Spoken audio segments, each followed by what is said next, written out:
Good morning and happy Father's Day. I'm Peter Alexander in for Kristen Welker. With the presidential debate just 11 days away, the two men who will face off on stage are aggressively gearing up for the general election.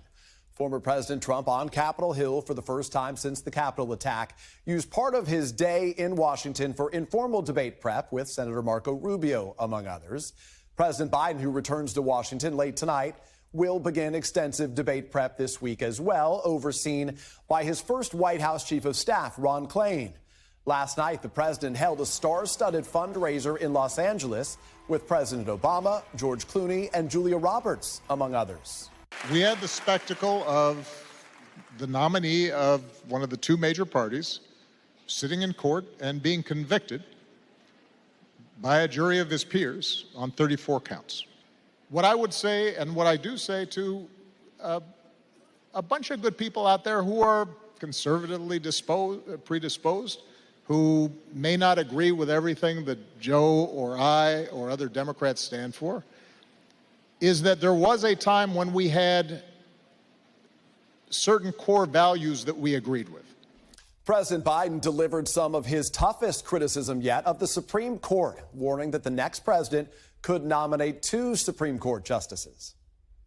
The Supreme Court has never been as out of kilter as it is today. I mean, never. The fact of the matter is that this has never been a court that's been this far out of step.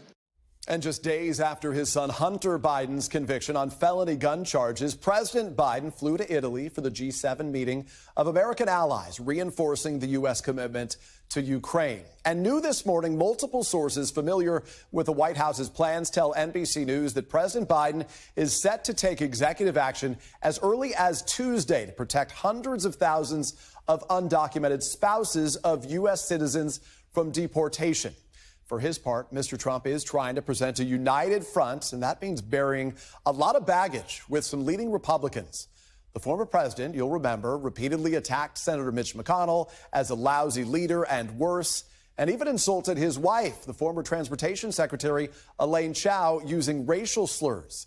And in the days after the January 6th riot, McConnell blamed Mr. Trump, saying that he was practically and morally responsible, calling the attack disgraceful.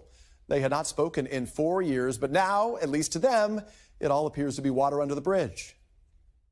This is an outstanding group of people. I'm with them 1,000%. They're with me 1,000%. We agree just about on everything, and if there isn't, we work it out. We shook hands with John.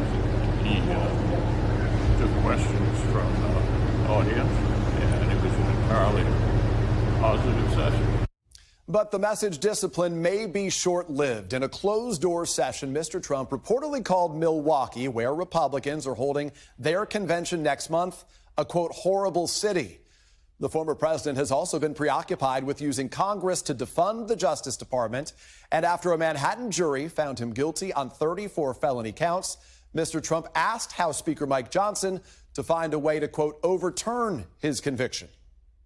I do believe the Supreme Court should step in. Obviously, this is totally unprecedented. This will be overturned, guys. There's no question about it. It's just going to take some time to do it.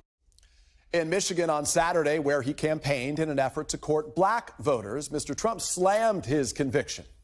I got indicted more than the legendary Alphonse Capone. Has anyone heard of Alphonse Capone? Scarface. I got indicted more than he did, and I didn't do anything wrong. And the former president seemed to enjoy the speculation about who he'll pick as a running mate, mentioning Republican Congressman Byron Donalds. He is on the list, by the way, and I don't know if he's going to make it, but he's on a list of a few people, right? Not too many people. Would you like to be VP? Huh? I think he would. Thanks for watching. Stay updated about breaking news and top stories on the NBC News app or follow us on social media.